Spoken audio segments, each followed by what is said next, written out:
Hi, everyone. Welcome back to another episode of the Soulkation Podcast. I'm super excited about this interview because I have A.D Dolphin with me today. I'm going to coin him as the weight loss specialist, the lifestyle transformation coach, but he's also the founder of DHerbs, which is a company that uses herbs to create a clear pathway to excellent health. The company's number one product is the Full Body Cleanse, which I'm currently on right now. And you've probably seen him on shows like Steve Harvey, The Real, Dish Nation, Page 6 TV, Sister Circle, and so many more. I mean, he's pretty famous, people. He's helped celebrities like Anthony Anderson, Niecy Nash, Sherri Shepherd, and our very own Melody Trice, who was on the podcast a couple weeks ago, lose a tremendous amount of weight. He's changing lives all over the world. AD, welcome to the Soulkation Podcast. Hey, how you doing? I am excited about this interview. I've had questions across the country come in for you, so this is about to be a great interview.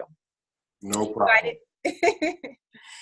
So can you share with the audience who you were in high school? Did you think that you would be where you were today?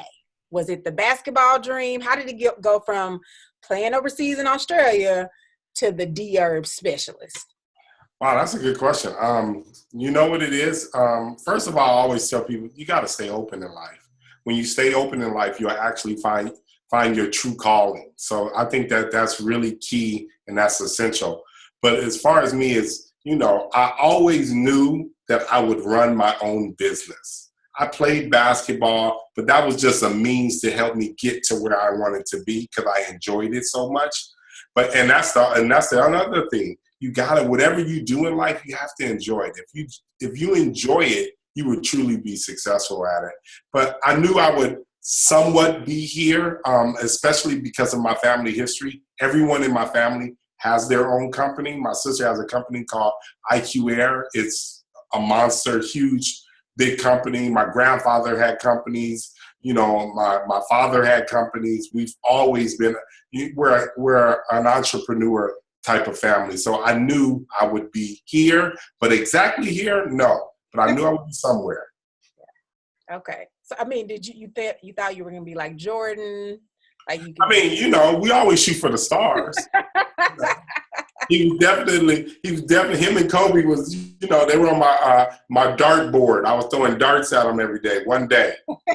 But yeah, so that was definitely anything that I do, I aspire to try to be the best. I agree. Nice. So since DHerbs has over 400 products, you coined that's doing very well. Which one is your favorite? It's probably the Full Body Cleanse. And the reason being is because that opens your body up to everything else that we have. The cleaner your system is, the more effective the herbs are going to be and the more effective you're going to be. So I would definitely say that's the starting point. That's the best product that we have. And that's where you want to begin. You want to clean out your system and then begin putting the right foods and nutrients and vitamins in your system so you can see how strong and how capable you can really be. What is a good regimen to have as far as after you finish the Full Body Cleanse? What vitamins should you be putting back into your body? You know what? I would say you should eat your vitamins. And what I mean by that is eat well. So adding, fresh fruits, vegetables, raw nuts, and raw seeds to your diet as much as possible is key. You know what I mean? I always tell people, vitamins, you got to kind of remember most vitamins on the market, they're not really quality products. They're really playing on us. So you have to make sure that if you are getting vitamins or minerals and things like that, it's coming from a natural source. A lot of times it's coming from an artificial source, and those are the products that we're actually buying. Well, Ashley from Houston asks, she's about to start on the Full Body Cleanse. So she was like, how is it truly cleaning out your system? Like, is it washing your colon? Is it washing your kidneys, your bladder, your spleen, your lungs? Like to some degree it is. And just kind of what you mentioned just before that, the colon. So you got to remember, so when you take these particular capsules, you're going to notice, and what day are you on? I'm on day 15. So you already know what I'm talking about as far as you're noticing that you're going to the bathroom more. Yeah. And you're noticing that process when you do go to the restroom is easier. It's simpler, it's faster, it's not as difficult as it was prior to the cleanse. So that's your body working, performing better, and being able to rid itself of waste at an easier rate. So the full purpose of the cleanse is to clean out all your major eliminative channel. And that's your gallbladder, your heart, your liver, your colon, your spleen, your lungs, your kidneys, your adrenal glands, your blood, and your skin. So it's going to help you flush out all the impurities in those particular areas, similar to the way your colon is reacting for you right now. And I'm grateful.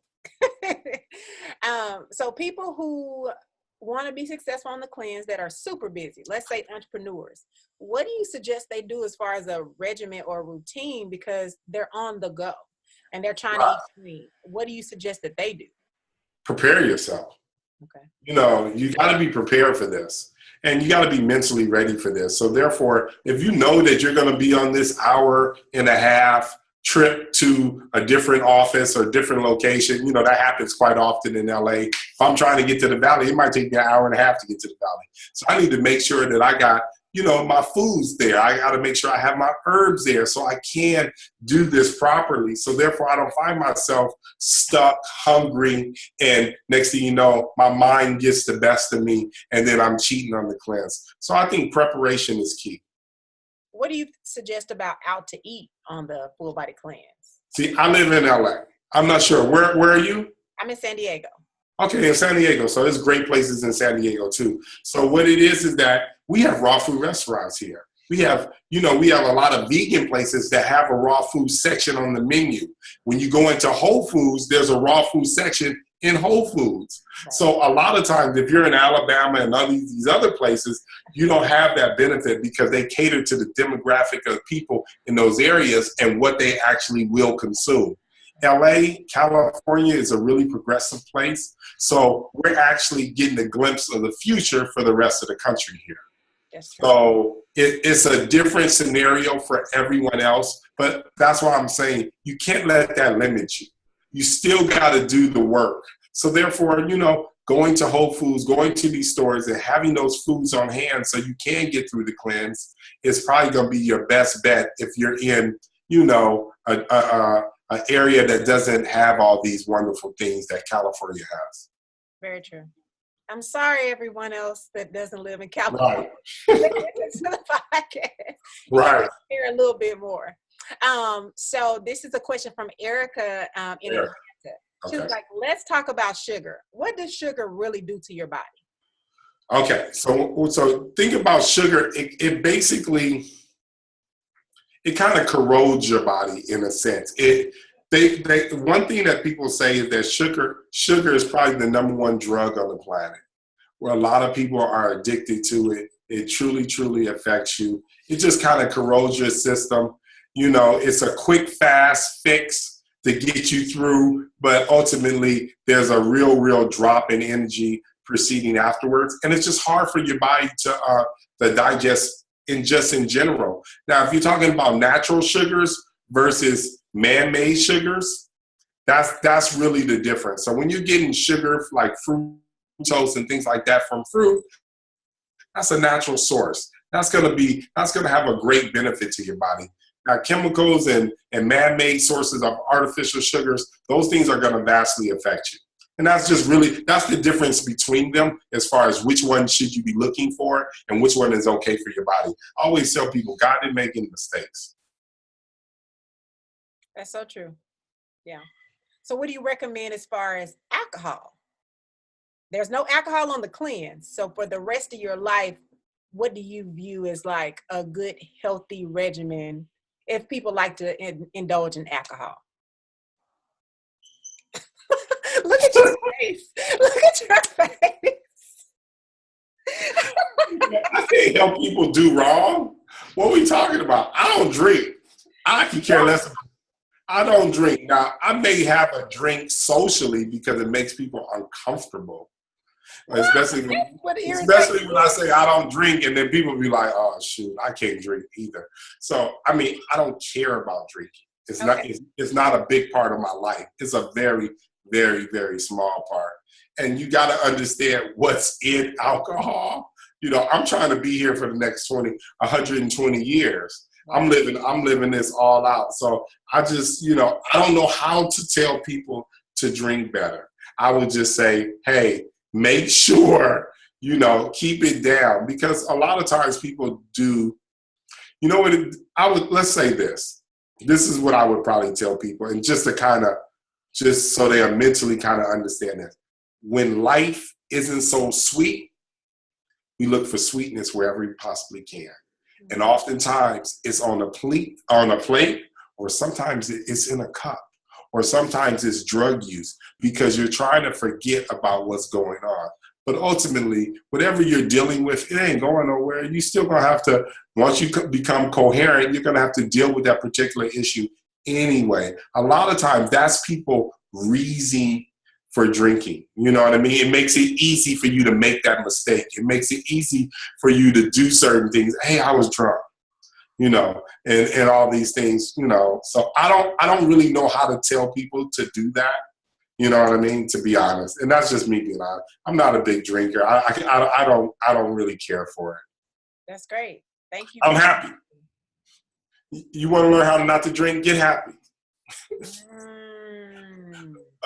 Lead a happier life. That on the podcast. I hope y'all heard what he just said. Get happy. I'm happy. Yeah. I love everything that I do. I'm happy about life. I created my existence here, and I actually, I get paid and I get to help. How beautiful is that? Yeah. Similar to what you're doing. You have a great podcast here. I'm sure you have bigger aspirations for it, but you're giving off a great message. I'm sure you get tons of emails about the job that you're doing. There's nothing like doing something that you love. I'm happy. I don't really need to drink. And that's not to be sour on anyone's drinking habit, but just kind of understand that. I've watched a lot of your interviews. I've read a lot of articles written about you, and just that, everything you just shared was like your entire heart. Right. Yeah. So thank you for that. No problem. Yeah. I can only be me. I'm going to keep it 100. We're going to keep it 100 around here. That's what we're doing on the Soulkation Podcast. So for the yo-yoers of the world, what do you think the best way to keep the weight off for the rest of your life? Let's say my goal is to lose 25 more pounds. So I'm about to do the cleanse over again. Okay. I've lost 15 so far. So, I yo-yo. How do I keep the weight off? How do I keep it from coming back? Let me tell you how I keep the weight off. Okay. Because you know what this is for me? I try to do something every single day. Okay. Whether or not it's walk up that hill, whether or not it's make it to the gym, whether or not it's denying myself certain foods because I feel like I might be doing too much of it. I try to do something every single day. But ultimately, the way to keep the weight off is change your eating habits. 80% of weight loss has to do with your diet. 80% of it. So if you're able just to control what you put into your mouth, you'll be able to control your diet. And then I always tell people, and that's the great thing about the cleanse, since you're on it, once you come off of it, really understand when you eat something, how your body responds to it, because it's going to be completely different now. You're a newborn now once you come off that cleanse, especially when you come off that 40 days back to back. Oh no, you brand new now. So anything that you put into your body that your body doesn't like, it's going to alert you. But now it's up to you to make a mental note and a long time goal to stop doing that. Okay. All right. Okay. So what do you think is a good plate? How does my plate need to look moving forward? Okay. So they say, first of all, your plate, as far as it should be nothing bigger than 2 fists. So that's just as far as portion size. Nothing bigger. There you go. 2 fists. That should be your portion size, believe it or not. We consume so much food in the United States, and it's too much. And a lot of other countries, if you ever notice, they're smaller than us. They're smaller than us. And it has a lot to do with the fact that what they're consuming and what they eat in portion size. I would always tell people having as much fruits and vegetables, raw nuts and raw seeds into your diet as possible is key. Now, if you do decide to eat meat or fish or anything like that, try to eat the cleanest product possible. That's what I'm saying. So no antibiotics, no steroids. Make sure it's clean. Because I always tell people, look, we're not eating the same foods that our great-great-grandparents used to eat. If you know, it's like my great-great-grandmother, she lived till like she was almost, I think she lived till she was 100 and something. My grandmother, she lived until she was 88. So if you ever notice, if anyone goes back in history and look at those parents, unless they, you know, if they lived all the way, you know what I mean, and they didn't have any kind of accidents or anything like that, yeah, they lived longer then because the quality of food was different. The processed food is drastically affecting us, and the steroids and the antibiotics and all these other things that they're putting into the food is vastly affecting us, and we're actually living shorter now. Yeah, I agree. So this is another question from Tiffany. She is in Baltimore. So she says, what's more beneficial as far for women? Like, should it be more cardio or more weights? Or should it be intervals of both? Okay, so I would say, what's your goal? Some people's goal is to gain more weight. Some people's goal is to lose weight. Let's just come from the place that she thinks that she needs to lose weight. Now, the one thing that we already stated, and let's always like to break this down for people, is that 20% of weight loss is working out. 80% of weight loss is what you eat, so your diet. So always cardio is going to help you lose weight, period. So as much cardio and being as active as possible is going to help you lose, but it's never going to be greater than what you put into your body. The one thing that me and Steve always talk about, he said, look, you can't outwork a bad diet, period. I don't care how much weight you lifted, how much you running, you ain't going to be able to beat that bad diet, especially when you understand the ratio. And like I said, the ratio is 20-80. I agree. My problem definitely is sugar. If I could just break the sugar. But I'm telling you, when you come off that cleanse, we have a formula, a sugar formula. Take that after your cleanse. Take that after, it changes the way sugar tastes. You're not gonna really be drawn to it as much. And coming off the cleanse, since you're doing 40 days back to back, and you're only probably eating natural sugar as far as fruits, vegetables, and things along those lines, if you try to eat certain things, it'll be too overwhelming for you. Yeah. It'll be too overwhelming for you. Like a long time ago, I used to be addicted to soda. I love soda. Soda was, talk about drugs, that was my drug. I would drink soda than eat food. I would rather drink soda than eat food. I loved it. Absolutely loved it. So when I came off the cleanse, I tried to have a soda. When I first did it 15 years ago, I tried to have a soda. It tastes like acid to me. It completely changed my taste buds, and that's something that you're definitely going to experience when you come off the cleanse. If you do have something really, really sweet, it'll be a bit overwhelming. And that's why I tell people, listen to your body. Your body, you have this internal clock, and you have this internal brain within your system that kind of tells you everything that you need to do. You just got to listen to it. For those of you who want to lose weight and get your bodies in order, he is dropping so many nuggets. Now we're going to pivot for the business owners that listen to the podcast. Okay. So you were able to scale your business. What was the ratio or the timeline? Did you release the first 2 or 3 years and it was kind of slow? When did it start like to picking up like a pace or something? Just like any business, you didn't pick up till I figured out, 1, what I had, 2, how to market it. So once you learn how to market it within your space without going broke, then that's the key. And for me, a lot of times, what we did, because my brother has a degree in marketing, but even with that degree, it's trial and error. It's trial and error. And you know, I'll tell you about my first experience. So my brother came across, you know Kathy Hughes? Yes. So Kathy Hughes owns Radio One, and she owns TV One too. Yes. So Kathy Hughes, they had offered my brother this deal to do a radio show. So my brother came to me and he was like, yeah, the radio show, they want us to do it. It's going to cost. Now, we're like year 3 into the business. We're not really doing that well. We're struggling. So he's like, it's going to cost $12,000. Now, at the time, our business was only making about $60,000 a month. And I was like, it ain't no way in the world I'm going to give these people $12,000.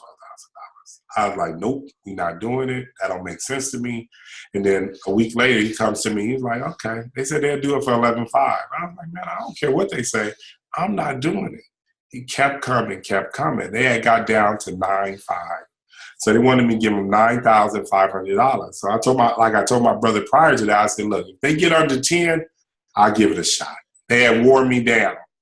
So I did. We finally invested into the radio show. My brother put together a cohesive plan that he felt like we could be successful. We were going to advertise on the radio for a month. We did that first interview. Our business doubled overnight. And it just goes that sometimes you got to step away. And you got to let someone else do the thinking. And that's what it woke me up to. And there's amazing opportunities out there. But sometimes just in our head, we think that's too much. But guess what? To be honest, it was too little. Because we had literally in a month went from doing $60,000 a month to doing 120. So, and we did radio ads. And also just for the young people who don't believe in terrestrial radio, it's still effective and it's a lot cheaper. And the ad that we did was we would do 2 interviews, one when we start and one in the middle. And in between there, we did live reads. So that's just a little nugget for all business out there. We never did regular commercials. When a commercial come onto the radio, you start hearing these series of commercials. We did live read in station. And that means when the host is talking, all of a sudden they'd be like, hey, how about that cleanse? I think we're going to do that cleanse. It comes in the middle of that conversation. So people can't run away from it because they're already engaged with the host. Yeah. So then they start hearing that information and it begins to pierce through. So that's what we did. So just like I said, sometimes you got to step away and really give certain things a chance. And by me giving that thing a chance is the reason why we're here. Because every time we went from doing, I think at that time for that particular station, they only had 1 million listeners. So then if you notice a few years later, I jumped to Steve Harvey and he had 10 million listeners. And then next thing you know, wow, okay. So the result I was getting over here became 10 times that. So it just became more and more. And that's when you just got to kind of open up yourself to trying different things. So as an entrepreneur, you should definitely try different marketing strategies and you'll be able to find out what's working for you.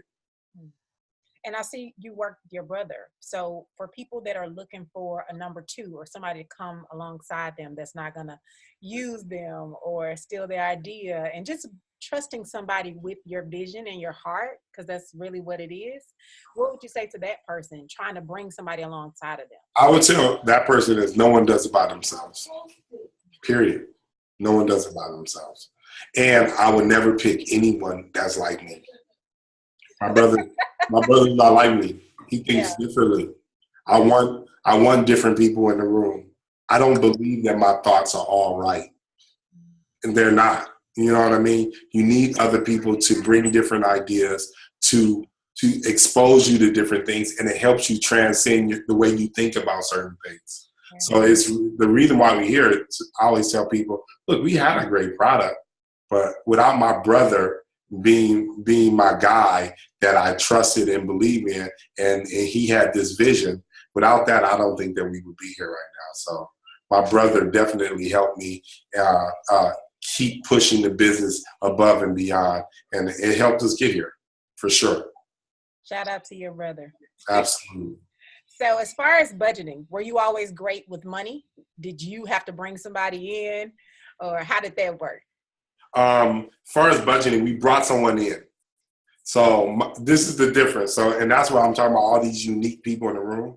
Yeah. I'm able to run the business. So I'm the CEO, I run the business. We had to hire a CFO to come in and control the finances because my brother, he was into marketing. Marketing people, they spend all the money. They think it's going to all come back. But so therefore, you need all these people in the room to come up with a cohesive plan that we feel like that's going to work. is, you know, just one person is not going to always do the trick. So we brought in the CFO. Her name is Katerina. She's wonderful. She controls the money, and she helps. She said she helps us pick what products to push, what's going well, what products to eliminate, and all those kind of different things. So it's definitely a group effort when you run a business, and you have to be willing to listen. And I'm always willing to listen. I love it. Last question before we do the rapid soul questions. Since you've gotten yourself to a place of, I would say, prestige, and, you know, a couple thousand people, trillion people know your name. How do you keep yourself spiritually and emotionally grounded? Well, I have a very, very strong family background, and I got my mother. My mother don't let me get out of control. So anytime I start getting above and beyond myself, she'll definitely reel me back in. But also, I'm surrounded by my family. Like I said, my brother's a part of my business. My sister, she has her own company that's much, much bigger than my company. So I have a unique people around me, and I have people that I trust. And if I start to trip or I'm starting being weird or whatever it is, they'll definitely reel me back in. So you definitely need people around you that will be honest with you, that you know in your heart has your best interest in mind. I agree. Okay, rapid soul questions. You have to answer these, and the first thing that comes to your mind, just spit it out. Okay. I don't know if that's going to be good for radio or TV. It's good. It's good. It's my favorite part. Okay. Name one person you think is really funny. Dave Chappelle. Okay. The last song you listened to. The last song I listened to? I don't know. I was listening. I wouldn't. Middle Child by J. Cole. Okay. What dessert can't you live without? I don't like dessert. I can live without all of them. Really? That's not fair. I could care less about dessert. That's not fair. I've never had like cake. When I see cake with a bunch of frosting on it, I'm ready to run out the room. It's too sweet for me. Okay. What about meat? What meat? I don't really consume a large portion of meat. If anything, maybe fish. I eat a lot of salmon. So I'm more of a pescatarian than anything else. But even then, I probably only eat meat maybe once, maybe twice a week. That's it. Okay. What product must you use every day besides your phone? What product? The product that I use probably every day is, or at least close to every day, is my colon formula. Believe it or not. Because I really believe, you know, the more that your body can rid itself of waste, it keeps you as healthy as possible. Nice. Okay. What's one book that you believe everyone should read? Rich Dad, Poor Dad. Is that the name of it? I think everybody should read that one. Read that book. Guy Kawasaki. Yeah. If you could go to dinner with anyone, who would it be? Obama or Jay-Z. Give me one of those. Obama figured out something amazing. Jay-Z, he became a billionaire and he started from the bottom. I understand that because I came from the bottom. And Obama, because he became president and he was able to deal with all that criticism and still smile. So those people are truly, truly unique for me. I agree. Okay, that's our interview with Mr. A.D Dolphin. Make sure you all check him out. Have so many products online, DHerbs.com. Make sure you share this episode with your best friend, and we'll see you on another episode of the Soulkation Podcast. Thank you so much, A.D. Absolutely. Have a good one. Bye-bye.